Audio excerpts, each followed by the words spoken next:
Monique, I am so excited to have you on my show today. Thanks, Liz. Excited to be here. So, networking feels especially heavy right now, and your book, Redefining Networking, really challenges the transactional way that people think about networking. You bring such a unique perspective as both a professor and someone who's worked in organizations leading the highest level of professionals. I want to start off by asking you what inspired you to write this book and how does this tie into your purpose? Yes, that's a great question, Liz. I never sought out to be an author. It wasn't like a dream I had or anything. In fact, I'm still a little confused. Like, how did this happen? And it actually happened through networking. And so the story is I have been working in communications for 22 years. I'm still working as a consultant. And when I was on the corporate side, I was adjuncting. So this was my Tuesday night opportunity during COVID to get out, to dress up and not wear, sweatpants and really connect with the students to help them with media relations. And in doing that, for a couple of years, I had the opportunity to go full time as a professor. Again, nothing that I really saw myself doing, but I thought, yeah, you know what? This is something that I'd love to explore. The dean of the College of Communication at Boston University was a former editor-in-chief at Scientific American. So she really encouraged me to continue working. She is a working professional, not a PhD as well. So I opened up my consultancy. And so as I started to have these opportunities that I never thought I would have, I started to connect on the notion of how is this possible? And a lot of it came from really contributing to my network over time. So as I say, a long game, nothing overnight.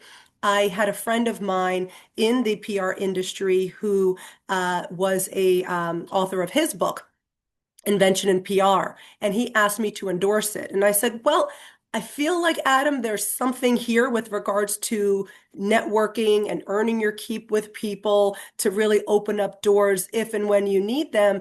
Could I talk to Routledge, your publisher? And I knew Routledge was a prestigious academic and business publisher. A lot of our PhDs at BU published with them. And I said, what the hell? I'd love to have a conversation. Again, never knew anything about the publishing process. And so as I spoke with the editor there, she really felt that, I was onto something because as an introvert, she always felt awkward to work a room and network the way that, to your point, traditionally it's known. So this notion of having one-on-one and really building relationships and earning your keep with people was something that really attracted her. So 2 weeks later, after I submitted a proposal, got the opportunity to write the book. Talk about planned happenstance. I love that. And that networking, which is the essence of your work, is what led to your opportunity to write this book, and that you know that there's such a need for it, Right. all levels. Absolutely. And so I've been having a lot of these conversations with job seekers, with students, and I know that people cringe. I know you mentioned that on your website too. Like networking it's very cringy, and especially as introverts. Right. But people, as I'm talking to people that are in the job market right now, they're hearing that you have to make connections, and people are feeling discouraged, and they want to know, well, how do I get noticed? Mhm. How does leading with value change the way that people think about visibility and networking right now? Absolutely. Yeah. So I encourage people to realize that you already have a network and a circle. These are former coworkers. For students, it's their professors, guest speakers, each other. I tell them that the first job I got, even though I did a lot of informational interviews, this was pre-LinkedIn days where you're like, wearing a suit and going around door to door. My first job, both jobs that I had, my first two jobs in New York came from fellow students. So it's really important for us to look at peers as our network as well. And so I always like to have people focus on, well, who knows you? Because that's going to be the easiest way for you to really feel like you are providing and contributing unique value to them. Because chances are you already have as a coworker, perhaps as a boss or other areas of your life, a customer. And so starting there is always going to be easier because you've already built trust and equity into the relationship versus a complete stranger. And also the notion around the whole introvert, extrovert. We did a lot of research for this book, and I found that introverts actually have a leg up with this type of networking because this is about one-on-one relationships. It's about listening to someone to see where your unique value might fit within their organization or within their needs versus going in strong with a I need a job ask. So I think the more that we're able to embrace relationships over one and done transactions, we will find success in our paths and what we're looking to do. I absolutely love that. And it's interesting the research about introverts because when I teach students networking, because I always felt like I'm going to use the word fraud because I'm like, okay, I'm teaching networking, but yet I'm an introvert and I go to conferences and I do get nervous. So then I kind of changed my mind. I had a mind shift where I'm like, okay, Liz, it's not about getting to know everyone. It's Right. about creating meaningful relationships, really talking to people, getting to know them. And Yes. that's kind of how I started to approach networking. So it's so interesting Hmm. that you found that. So as a self-proclaimed introvert, well, I'm in the middle now.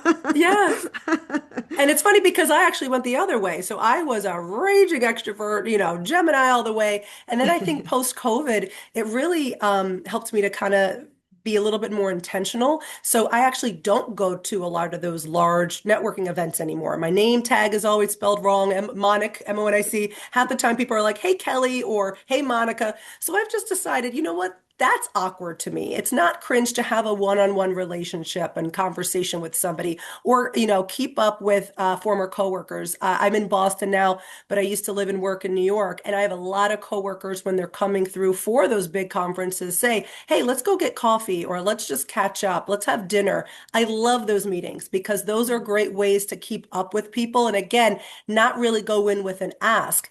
If we're doing this right, it should feel like we're ongoing, just keeping up with our networks, building relationships, keeping in touch with people, and not necessarily only doing it when there's a need. So statistically, LinkedIn did a global study and found 80% of people, professionals, know that networking is important, but less than half do it. And the reason why they don't, it's usually not enough time. That's the number one reason. It's also, I don't really want to ask. I don't have an ask right now. Let me hold it until I need something. And the third being just that. Well, I'm shy, or maybe I'm introverted, and I don't really feel like networking is for me. Yeah, that's a really good point. I feel that people think that networking is again transactional and it's only when I need it, right? If I need a Right, job or I just need that support. And so for some people it's uncomfortable because they're thinking, well, I don't want to take advantage, I don't want to use people, or I don't want to reach out just because I need something. But right, I always like to look at it as a two-way street. So you talk about hmm leading with value. right, Now, for people going into networking, many maybe haven't really had the opportunity to do self-reflection.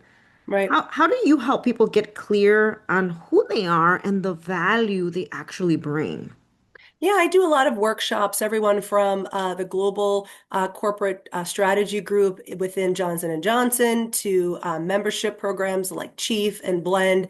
And we're really focusing on you won't know how to help someone without them being clear on what they're looking to contribute. And so how many of us have friends that are, consultants and we go to their LinkedIn page and it's like, I don't really know what you do or who you consult for. It's great that you're a consultant, but how can I plug you? I'm always looking to plug my network and connect my network together. I would love for people to be really clear so that I know how to help you. And so that's the first step is to your point, doing some reflection of what value can you contribute? What are your strengths? What are your unique skills that you're looking to contribute? And it can evolve over time. Our careers are journeys. And so in my case, I started as a communications person within the agency world. And then I went on the corporate side. So agency world, after 16 years, I was very focused on new business prospecting and really building business. I had to switch my narrative a little bit when I went into corporate because, They could care less that I was building and growing, P&Ls. What they focused more on was the fact that, okay, you're a comms expert and you can work with a cross-functional team to be able to support business objectives. And then when I was coming over to the academic world, same thing. They could care less, oh, you have all these clients and you've done this. It's more, well, what about the mentoring and the teaching, and how can you help the next generation really bridge some of the gaps that we're seeing between academia and industry? And same thing with consulting as well. So, your narrative is going to change over time, but being clear on what you can do. And I think LinkedIn, 1 billion users, only 1% post regularly. It's a great tool for us to be able to provide stories and share a little bit about the work we do. I don't know how many times I tell people I consult in my network. I'm out of sight, out of mind. And then the minute I put up, oh, had a town hall meeting today, help the executive do X, Y, and Z, then all of a sudden I'm getting pinged. Oh, wait a minute. I forgot you do exec comms. Can you help me?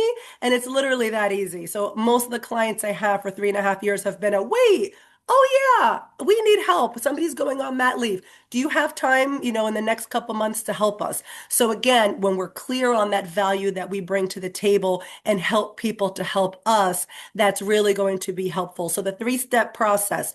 First, we've got to be clear on that value ourselves. It can change over time, but it's really clear to start somewhere. Two, finding that audience. You might not be for everyone. I tell my husband, who's a great cook, I cannot help in that area. I am sorry. His sister's a pastry chef as well. So both of them together in a kitchen make magic that I can never do. But I am a comms person, and I can be really clear on the communications work that I do and for which audiences. And three truly is that communication mechanism. So if you're going to events, one-on-one meetings, LinkedIn, everywhere where you are, being clear and being open to communicate that value where it makes sense. But again, it's sometimes in listening to that other person that you're meeting with that you can determine, where I might be able to plug that unique value into what they're working on or seeking. So many gems packed into that response, Monique. And some of the things that I'm hearing and that I think are very important that I want to emphasize the importance of storytelling and Right, understanding your personal brand. And it's so important to align that with your audiences and how you're communicating that. I think that is so important and that it's okay to adapt. right, And the other thing that I thought was very interesting is just how to be visible, but people can't help you if you don't know what you bring to the table. And you're so right, right. I have had colleagues where I'm like, oh, I don't really know what they do. right. But also that visibility when I know when I post things, that's when people start like, hey, Hmm. that's right, Liz is around. Can you help me with this? Exactly. And so you bring up your visibility just by even a simple post. Yeah, and for those, I work with a lot of executives who are at that stage where they feel, oh, it's too self-promotional. And I always let them know, but especially if you're a president or C-suite in an organization, you have a responsibility not only to champion the mission, but to champion the people. So for those who kind of feel a little uncomfortable getting out there, I always say, well, who can you amplify? Who can you elevate? Is there, your team of rock stars that are doing amazing things? Are you out volunteering? Are you doing things that ultimately help support someone? So changing the mindset from being promotional to thinking someone doesn't get the value I can bring to the table if I am not clear with them on what I can do. And so that's a disservice to whether it's patients in my case in healthcare or customers or the world at large. And so we all bring unique value, but to your point, we really want to make sure people know what that value is so that at the right time and places, they can pull us in when needed. Yeah. Okay, so I want to just take a deeper dive and unpack it a little bit more. In your experience, how would you describe what value-led networking interaction, with that interaction, how does that look different from a transactional one? Yes, absolutely. So I think a value-based one would be, so for instance, I'm having a conversation with one of my former clients, and this is a real life story. So when I was working to become a full-time professor, first of all, you need 10 letters of recommendation. It's like a 10-month process. It's very rigorous, right? As it should be. And so I was explaining this to one of my former clients on the agency side from years ago in New York. And she said, well, wait a minute. So you're going to be a professor. what is this like? Do you need to go get a master's or a PhD? And I'm like, well, no, I'm a professor of the practice at BU. We're really much focused on the industry work. So as we were talking, she started to realize, well, maybe I can help you. Do you need a letter of recommendation? I said, Jen, that would be fabulous. So she, again, in listening, and again, we had a long-term relationship, just catching up. She was able to see, oh, that might be helpful, a letter of recommendation. And then after she said that, we started talking more, and I let her know about the dean and what she said about opening a consultancy. I had no clue how to open an LLC or anything like that. And Jen mentioned, well, I'm, at J&J now, and we really could use some help. And so when you get set up with your LLC and all that, come back to me and let's figure this out. And so I always say, go to those who know your work, go to those who know you first, because you're not selling, right? This person had worked with me for years. I supported her when she was at another agency or a company when I was at an agency. And so she's brought me into that company. And now she recently moved and is bringing me into another company. And so these are long-term relationships. And so that's what it looks like, value-based. I'm providing great counsel and support to her team and to her executives. And, she is always thinking about me. And if I'm ever too busy, I'm bringing in a friend. And so same thing, I'm earning my keep and building trust with my former coworkers who also consult. And so always keeping an eye out for others is what I would say is that value-based relationship networking versus the one-sided ping somebody you don't know on LinkedIn. I'd love to pick your brain, get them on a call and just go right into your ask. I mean, a lot of us have had that experience where there really doesn't seem to be any, I think, appreciation or curiosity about, well, what is the other person doing and how might I be able to help them? We communicators know this well because, and I would say marketing and sales, our goal is we're supposed to focus on the audience, right? We're not supposed to focus on ourselves. We're supposed to focus on how our message can land to the audience. But yet we see this time and time again where it's very much focused on, I've got 30 minutes. I need to ask you about this because I need X, Y, and Z from you. Thanks. Have a good day. And a lot of times you don't hear from those folks again. And so I do have a couple chapters in my book, chapter 2 and 9, that go through some of the watch outs and the challenges. And it's funny because people who I think are, the kindest, nicest, amazing professionals, they're the first to ping me and say, wait, I just read chapter 9 and I actually have done this before. So I feel really bad. This is not to make anyone feel bad. We are all learning, we are all evolving all the time, but it's to make sure that you are being as effective as you can be, in addition to having that mutually respectful relationship and networking. It's interesting because I can imagine a lot of people feeling that way because I'm sure I'm guilty of that too. Even as much as I value meaningful relationships, I'm sure that has come across and just really being mindful of that. Now, I really appreciate that idea of the value and listening, and it does take time to build. And I know when I've advised established professionals, even students, those relationships happen organically many Right. times. And it's through your involvement, maybe Mm-hmm. volunteer work, at work committees, task Right. force, right? Contributing in different ways. And sometimes it's not about this is what I can do. You're Right. showing people. Exactly.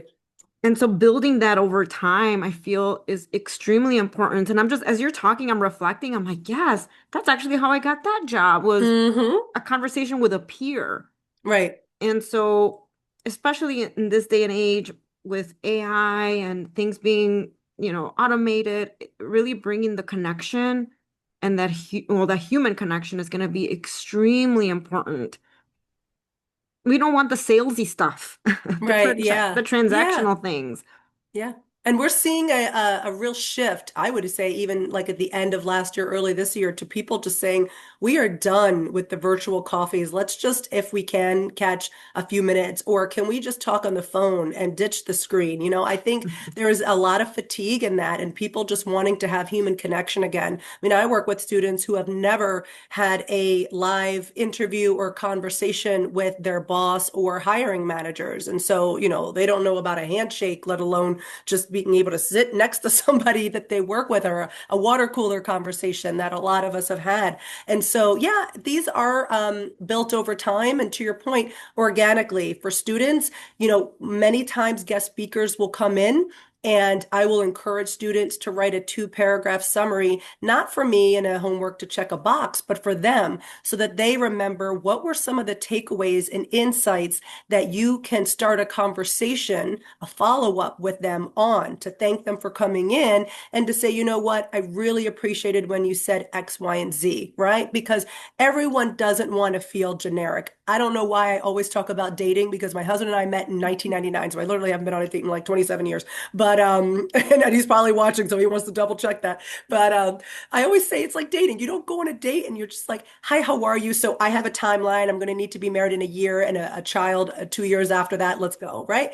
Sometimes it's just building and getting to know each other and being curious about each other that's helpful. But a lot of times, I'll say 90% of the time, I'm getting guest speakers from Spotify, Verizon, a general manager of Microsoft that say, you know what?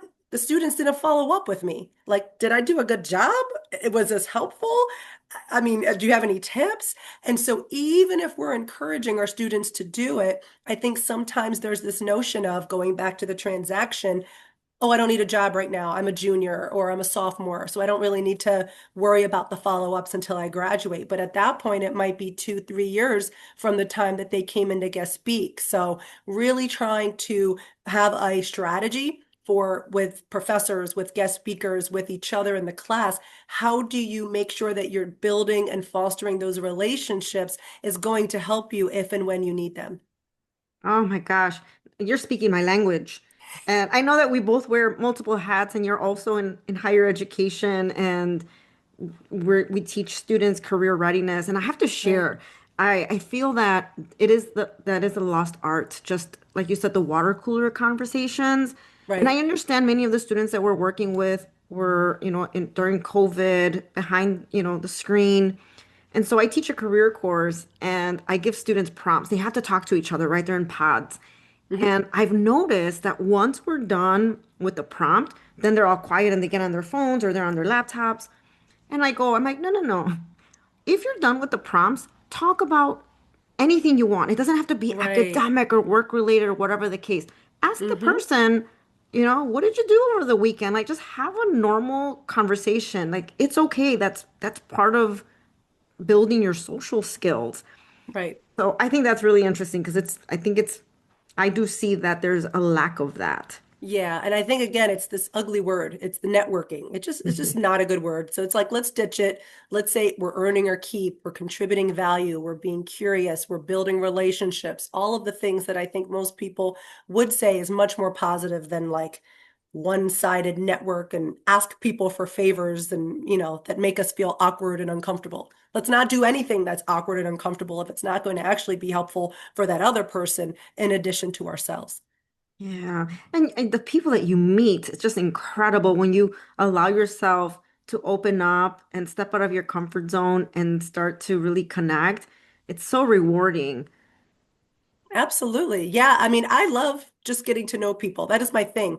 Most of the time, I'm on networking meetings just because I'm curious. I would love to learn about people and always think about, well, how I might be able to connect them or support them in some way. I work with a lot of peers now that are always wanting to contribute to students and give back. And one, in fact, had mentioned to me, another, speaking of J&J, another good idea is if you really do want to meet someone who is a stranger, perhaps go through a mutual connection. So a mutual connection of mine introduced me to her friend at J&J who was looking to teach. So, the first thing he said was, well, I want to do what you're doing. And I thought, okay, well, you're already a VP of comms, so I don't think you want to consult. What is it that you want to do? And he said, well, it's the teaching aspect of it. And I said, well, yeah, in fact, we have a conference coming up in a couple months. Let me check. It's student run. So let me check, but it's a Northeast regional conference for our Public Relations Student Society of America. And so J&J, obviously, it's a company with internship programs, fellowships. So that's value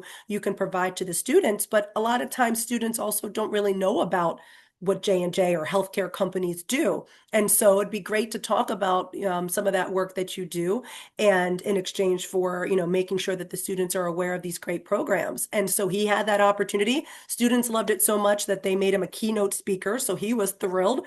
And after that conversation, he said, you know what? I'm in talks with Seton Hall, which he is now. He's been guest speaking there and really trying to build his new career in academia. And you got to start somewhere. And so, whether it's offering people opportunities to connect with students, our students, as you know, are craving, industry professionals and opportunities to connect with people who really do want to help them. But sometimes they're just a little nervous. And so, what better way to have people who intentionally want to donate their time to support them to network with? And so that could be something. It could just be connecting two awesome people together, which is something very easy and quick for us all to do. But there's so many ways we can add value. It really just starts with that listening and understanding. And so I think to combat the number two reason why people don't really like to network, that whole asking for a transaction or, for something, it might feel awkward. It doesn't feel as awkward if you know, okay, I always show up for this person and, I feel comfortable as a friend or as someone who showed up for them to ask, this one time or second time for something. It's a lot less daunting when you know you've earned your keep. Yeah, I love that. Just kind of to soften it a little bit, making it a little less daunting. I'm all Yes. about that. I feel, yes, step out of your comfort zone, but if you can find ways and strategies to minimize that, I'm all for it. All right. So one of the things I wanted to talk about is that I know I've had individuals that I've worked with that are super networkers. And they're like, okay, I got to do this. I'm going to go out there. I'm going to talk to as many people as I can. I once talked to someone who did like 50 informational interviews in a Oh, month. I'm just wow. like, oh my gosh. The time this person has it. It's like, for me, I'm like, that's super draining. Yeah. What boundaries or mindset shifts are important so that giving value doesn't turn into overgiving or burnout? Right. I'm going to use the same advice I would give for exercise. So I ran track in college, and these days I'm really trying to commit to continuing to run and lift weights, eat healthy, all the things, right? Most of us know what we need to do. It's a matter of having that time and ability and dedication to do it. So I would say, just like with that, you have to scale it into something that you can do consistently, because consistency is really going to be the key. So if you're not somebody, I would love to be one of those 6 a.m. get up and work out types. I will never be. I mean, I struggle now to get out of bed at 7. And, people have had whole days. I'm like, yeah, no cold plunges for me, none of that. So for me, it's just about finding what can you do that you're going to do consistently. So instead of the 15 or 50 informational interviews a month, can you maybe follow back up with a former coworker or client once a week? I have a one friend that I met at a conference, smaller, intimate conference, and he mentioned I have Friday office hours. So he helps students and young professionals, but he also just uses that 1 hour on Fridays to connect with colleagues and no agenda. Let's just connect. It's a Friday, hopefully an easier day for a lot of people. And he just commits to it and finds, at least one person every week to connect with no strings attached. So whatever that looks like for you, it's really important in networking that you stay true to yourself and you don't do anything that doesn't feel like you're going to really stick with it. So even if once a week sounds like, it's a lot, then maybe it's finding a couple opportunities a month where it's small, intimate gatherings, not the big, work a room sessions, but a smaller, maybe curated area where it's all sales folks or all marketing people or all academics. And so you already know going into that setting that you have a common ground, common interest in, so that it's not going to be as scary or daunting. And again, following up with even current coworkers. So many times people forget that, most of us are virtual and hybrid, and we might not know our coworkers as well as we used to in the past. And so having that opportunity, I actually just did this now. I consult with AbbVie, and I connected with someone who actually, she's like, oh, my friend actually teaches at BU too. Do you know her? So she and I don't know each other. So we put time on the calendar in a couple weeks weeks just to get to know each other. Again, has nothing to do with a work ask or a request. It's just a matter of seeing, oh, how might we be supportive and helpful with each other? And she is going to connect me with her friend who teaches at the business school. That's my favorite.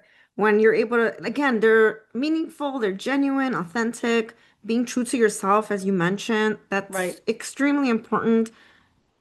I like to think of, yeah, setting boundaries, finding that balance. I love that metaphor of exercise and fitness. Consistency is key, but listening to yourself, I think, right. is very important. All right. So, I mean, I could talk to you all day. Same. If listeners walked away and did just one thing this week to Yes. strengthen their, I'm going to use the word Yes. networking foundation, what Mhm. would you want that to be? I'd say that three-step process, it's get really clear. Everyone wants an opportunity. In fact, Gallup right now is saying 80% of people globally um, are not happy and engaged at Mm. work. Please make 2026 the last time, last or 2025, the last year that you aren't engaged at work. There are so many opportunities out there. Again, another 80% number. US Department of Labor is saying 80% of jobs now are found through connections. So that really means that we have to be clear on what we want to contribute to other organizations. And then that step two, finding that audience. Sometimes that audience, we already know who they are. It's just a matter of reconnecting with them. And that step three, start to tell those stories on LinkedIn. Start to look for opportunities where you can be really clear on what you want to contribute, and you will find opportunities coming to you. And to me, like I said, where I am now, teaching, consulting, having this book, it's been an incredible blessing and a journey that I never saw myself even doing. And so when we're open to opportunities and just continuing to contribute to others, there could be positions and opportunities that we never even saw for ourselves that really do align with our purpose and our values. So any information on that three-step process or the book in general, go to redefiningnetworkingbook.com. You'll find all the information that you need there. Fantastic. I was going to ask you about your book, but you beat me to it. Are there other resources or services that you would like to share with people that are on this journey? Yeah, I also think again, I can't stress enough the power of LinkedIn. And I've it's funny because either people love it or hate it, but I found nothing but, benefits for it. And it's a matter of how much you really put in. So it's, commenting on others' posts, sharing, engaging. It's not just about the posting, but really building and starting new connections as well as keeping up with the old connections. It's great to see so many people from, the 20 years of working, getting promoted or going into different companies or shifts. I love it. And I really love, keeping up with people. And I find that that platform allows me to do it in a relatively fast way. Absolutely. Well, as someone who likes to empower and inspire job seekers and professionals that are navigating this job search landscape, I know that networking is a huge piece. So it's been incredible having you as an expert to provide insight into making networking less cringy and more about meaningful connections and adding value. And so I'm so grateful that you and I were able to connect, and I look forward to continuing our conversations, and hopefully you and I can have a meaningful professional relationship too moving forward. Absolutely, Liz. Yes, I absolutely love it. And the more of us academics that are career minded and savvy, that's going to help that next generation as well make that transition. So I appreciate you having me on.